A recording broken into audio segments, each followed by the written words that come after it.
She has been called a seductress, a temptress, a beauty who brought empires to their knees. But history remembers her differently. Cleopatra was not simply a lover of powerful men. She was the last active ruler of ancient Egypt. A scholar, a strategist, a queen fighting against the rise of Rome. This is her story. Cleopatra was born in 69 BCE into the Ptolemaic dynasty, a Greek royal family that had ruled Egypt since the time of Alexander the Great. Though she ruled Egypt, she was not ethnically Egyptian. Her family spoke Greek and followed Greek traditions. But Cleopatra was different. Unlike her ancestors, she learned the Egyptian language. She studied philosophy, mathematics, astronomy, and politics. She understood the power of image and intelligence. From a young age, she knew one truth. In her family, power was never safe. When Cleopatra was 18 years old, her father died. According to tradition, she was forced to marry her younger brother, Ptolemy XIII. Together, they were meant to rule Egypt. But sibling alliances in the Ptolemaic dynasty rarely ended peacefully. Soon, advisors around her brother turned him against her. Cleopatra was pushed out of power and forced into exile.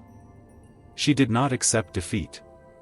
Instead, she gathered supporters and waited for the perfect moment to return. That moment came when Rome entered Egypt's affairs. In 48 BCE, a powerful Roman general arrived in Alexandria. His name was Julius Caesar. Rome was in the middle of civil war, and Egypt was strategically important. Cleopatra saw opportunity. Legend says she had herself secretly delivered to Caesar wrapped inside a carpet. Whether myth or truth, one thing is certain: she impressed him. Cleopatra was intelligent, charismatic, and politically sharp. She convinced Caesar that she should rule Egypt. With Roman military support, she defeated her brother's forces. Ptolemy XIII drowned in the Nile. Cleopatra returned to the throne.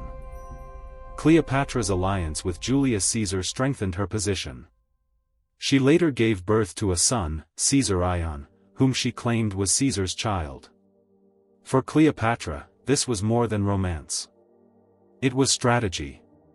If her son was recognized as Caesar's heir, Egypt's future would be protected. She traveled to Rome and lived there for a time. But her presence caused tension among Roman politicians. In 44 BCE, Julius Caesar was assassinated. Everything changed. After Caesar's death, Rome fell into chaos. Power shifted to a group of leaders known as the Second Triumvirate, including a man who would soon shape Cleopatra's fate, Mark Antony.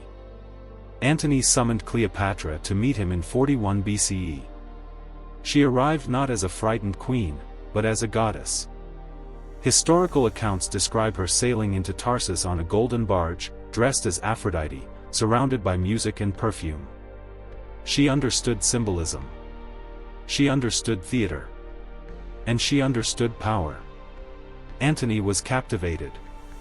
Cleopatra and Mark Antony formed both a romantic and political alliance. Together, they had 3 children. Antony supported Cleopatra's claim over eastern territories. Cleopatra supported Antony with wealth and resources. But in Rome, another leader was rising. His name was Octavian, the adopted heir of Julius Caesar. Octavian saw Cleopatra not as a queen, but as a threat. He began a campaign of propaganda, portraying her as a dangerous foreign seductress manipulating Antony. Rome's people turned against them. War became inevitable. In 31 BCE, the decisive battle took place near Greece. It is remembered as the Battle of Actium. Octavian's navy faced the combined forces of Antony and Cleopatra. The fighting was fierce. But strategy and timing failed them. Cleopatra's fleet retreated. Antony followed. Their forces collapsed. It was not just a military defeat. It was the end of their power. Octavian advanced toward Egypt. Antony, believing Cleopatra had betrayed him, fell into despair. After false reports of Cleopatra's death, Antony took his own life. When Cleopatra learned Octavian planned to parade her through Rome as a prisoner, she made her decision. In 30 BCE, Cleopatra died. Ancient writers claim she allowed an asp, a venomous snake, to bite her. Whether by snake or poison, one truth remains: she chose her own ending. With Cleopatra's death, Egypt lost its independence. It became a province of Rome.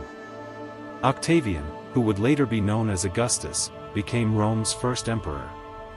The ancient kingdom of the pharaohs had fallen. And Cleopatra was its last queen. For centuries, stories focused on her beauty. But Roman historians often wrote from the perspective of her enemies. Modern scholars see her differently. Cleopatra was multilingual. She understood economics. She stabilized Egypt's economy. She protected her kingdom for over 20 years in a time of global turmoil.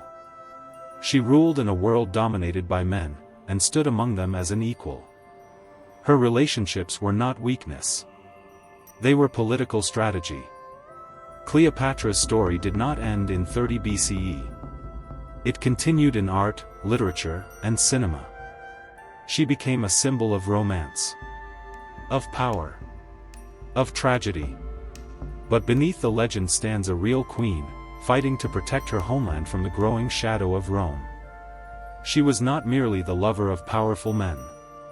She was the last flame of ancient Egypt. And though empires rise and fall, her name still echoes through history. Cleopatra, the queen who refused to bow.